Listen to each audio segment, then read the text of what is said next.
क्योंकि आप भली-भाँति जानते हैं इस बात को नहीं कि जानते क्यों हैं। विशेष जाति आप के लोग आपको फ़ोन नहीं, करते हैं। नहीं, विशेष जाति के लोग नहीं, हमारे पास सारी जाति के लोग फ़ोन करते हैं। एक जाति के कुछ चुनिंदे लोग ये आकर कहते हैं कि आप हमें पोंगा पंडित कह रहे हैं। तो हम उनसे पूछते हैं कि आपको मैं पोंगा पंडित कैसे कहा?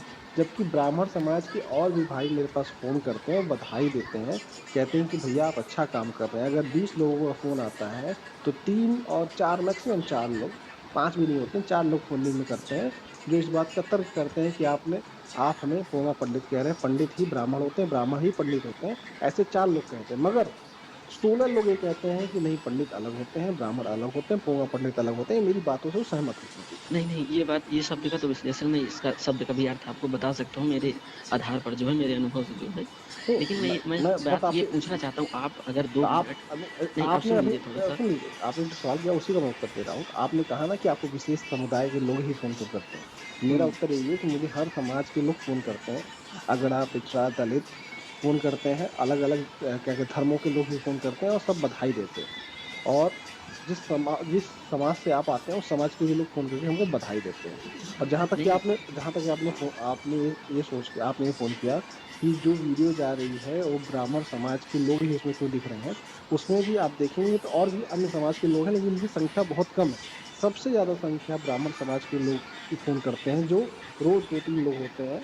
20 में से 2-3 लोग होते हैं, जो अपने आप को कम पढ़े-लिखे होते हैं, नहीं जानकार होते हैं, लेकिन वो उनके अंदर जाति श्रेष्ठता भरी रहती है, मनुवाद भरा रहता है, ऊंच-नीच भरी रहती देखिए है, देखिए छुआ-छूत भरी रहती है, तो वो अपने आप को श्रेष्ठ ये समझते हैं। ये सब विषय तो ऐसे हैं कि इनमें एक-एक विषय में चर्चा हो जाए, तो वो भी समय कम पड़ जाए। मैं नहीं, मतलब देखिए, मैं आप हर विषय में मैं चर्चा कर सकता हूँ, जितना मेरे पास अभी तो मैं अल्पज्ञ हूँ, अभी इतना मेरे पास ज्ञान नहीं है। आप मुझसे अधिक शिक्षित हैं, ज्ञानी हैं, मैं ये बात मानता हूँ, लेकिन बस बात यहाँ आ जाती है कि आप स्वयं 2 मिनट शांत मन से अगर ये बात सोचेंगे कि अगर एक ही समुदाय के विशेष समुदाय के लोग क्यों मेरे पास फ़ोन करते हैं, इस बात के लिए हुँ, कि आपके चैनल पे वो समुदाय विशेष के लोग ज़्यादा हाइलाइट हैं।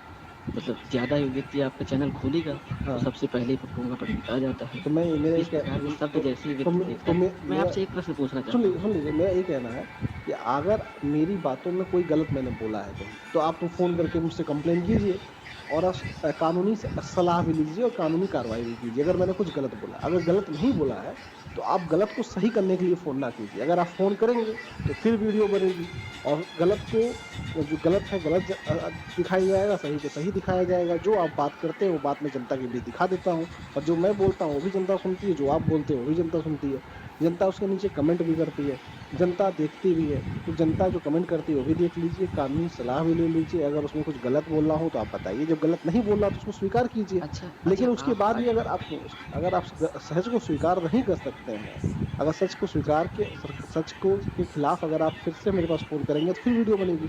तो मेरा ये कहना है कि आप फ़ोन मत कीजिए, वीडियो नहीं बनेगी, सिंपल सा फ़ॉर्मूला है, इसमें बहुत ज़्यादा कोई रॉकेट साइंस है नहीं।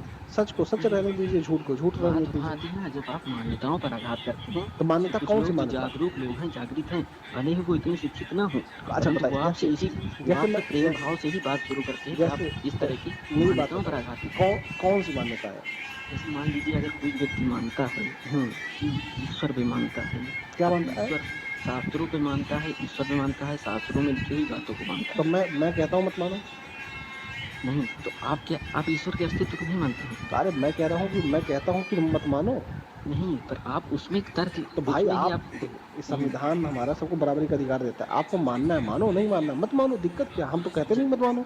जब आप ये कहते हैं कि आज भी कुछ लोग ऐसे हैं कि इस दुनिया में जी रहे हैं, जो तर्क ही नहीं मानते। हम हम बता ये भी अब मानते हैं कि पृथ्वी गोल है या पृथ्वी में कैसे है, पृथ्वी के बाहर तो कौन आप उसको धारण किया है, नहीं तो क्या नहीं किया है। अच्छा ये हम ये सब बताओ सुन मानते हैं, आप ये परंतु मा कुछ मान्यताएँ हैं, आप हम ये वहाँ पर मानते थोप नहीं देंगे। नहीं, नहीं, आप ये आप मानते उन पर हो चल जैसे कुछ कुछ पोंगा पंडित ये कहते हैं कि शेषनाग के सर पर पृथ्वी विराजमान है। आप इस बात को नहीं, मानते हो? नहीं, देखिए ये बात तो ये मानना माने ठीक है। ये माने देखिए, ये आप ऐसी समझ लीजिए फर्जी शास्त्रों के ऐ दृष्टिकोण में मैं आपको नहीं, बता दूँ, आप बात ऐसी समझ फर्जी जाएँगे। 2 शब्द बोलूँगा, सुन लीजिए मेरी बात सुन लीजिए। सुनिए 2 शब्द मैं बोलता हूँ। ऐसी कहाँ फर्जी तक 2 मान्यताओं शब्द को 2 सुन लीजिए 1 सेकंड मैं 1 शब्द बोलूँगा, आप पूरा समझ जाएँगे। ऐसी फर्जी मान्यताओं को मानने वालों को ही मैं पोंगा पंडित कहता हूँ। अच्छा 1 मिनट, ये हाँ। बातें शास्त्रों में लिखी हैं? तो अब जब शास्त्र ये बातें कहते हैं, भाई शास्त्र सीखा है ना फिर भाई, हाँ, अगर जिस जगह ये लिखा है कि शेषनाग के सर पर पृथ्वी विराजमान है, वो झूठी चीज है। हम में और आप में बुद्धि है कि नहीं, आप ये बस बताइए। अगर बुद्धि होगी मुझ तो आप, में और आप में, हम मनुष्य में बुद्धि है कि बुद्धि नहीं? होगी तो मनुष्य जाके देख चुका है ना वहां क्या पे आप कि सिद्ध कर शेषनाग सकते के। हैं कि बुद्धि है किसी की किसी में? अरे मेरे भाई बुद्धि अंग है। होता है कोई? अरे बुद्धि है, अब व्यक्ति जाके चंद्रमा से देख चुका है पृथ्वी को कि पृथ्वी के नीचे शेषनाग जैसी कोई चीज नहीं है। शास्त्र दो आधार पर चलते हैं। एक शास्त्र होता है चाहे जिस, पारमार्थिक दृष्टि होती है शास्त्र को देखने की, एक होती है व्यवहारिक। जो सुनिए पारमार्थिक दृष्टि होती है वो हमारी सामान्य सच, दृष्टि से नहीं दिखाई सुनिए देती। सुनिए अच्छा जो बताइए व्यवहारिक हमारी दृष्टि से दिखाई देती है। इस दुनिया तो में जो कौन, शास्त्रों में इस पारमार्थिक बातें दुनिया में, लिखी हुई अरे हैं मेरे उनको हम भाई, व्यवहारिक दृष्टि से नहीं देख सकते। इस दुनिया में कौन सा व्यक्ति ऐसा है जो आज उस दृष्टि से देख सकता है? तो संसार में जब ऐसे व्यक्ति नहीं है सामर्थ्यवान तो नहीं दे सकते। तो मतलब इसका इस देश मतलब ये नहीं में, था। सुनिए सुनिए एक मिनट, इस देश में कोई इस पूरे विश्व में कोई सामर्थ्यवान है ही नहीं। नहीं है, बिल्कुल नहीं है। तो आप ही सब, तो आज जो व्यक्ति जो उसको मान रहे हो उस लोग सामर्थ्यवान है। नहीं, ये नहीं तो कहा जा जब, रहा है कि जो मान भाई तो रहे मुझे हैं। दिखाओ ना। तो ऐसा ऐसे भैया हर ऐसे चीज, ऐसे अरे शास्त्रों तुम को मानकर आप उतने समर्थवान नहीं हो पा रहे, तो क्या मतलब है फिर आपका? हमारे यहाँ यानी आप सही से मानने वाले भी कुछ नहीं चीजें हो। नहीं, शास्त्र शब्द प्रमाण के आधार पर चलते हैं। अरे प्रमाण, शब्द प्रमाण जो अरे बोल दिया गया उसे मान लिया गया। अरे जो बोल दिया कि हर हवा, एक व्यक्ति को वैज्ञानिक आधार अरे पर तर्क मेरे, देकर के विश्व अरे भर की संख्या को नहीं, जनसंख्या यही को नहीं समझाया जा उसी को सकता। पाखंड कहते हैं, जो ज्योतिबा फूले कहते हैं। जो जिस चीज को आप मानते हैं, जो आपका आस्था है, अगर वो आस्था तर्क नहीं झेल सकता तो उसे पाखंड कहते हैं।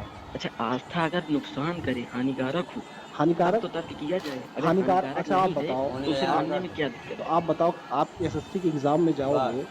तो वहां पे लिख कर आओगे कि शेषनाग के स्तर पर पृथ्वी विराजमान है। नहीं, फिर वहाँ हम व्यवहारिक ज्ञान अर्जन करके व्यवहारिक परीक्षा हो रही है तो हमारी। कहा है वहाँ हमसे पारमार्थिक दृष्टिकोण नहीं पूछा जा रहा अरे हमारा। तो और वो अरे जो बातें लिखी वो पारमार्थिक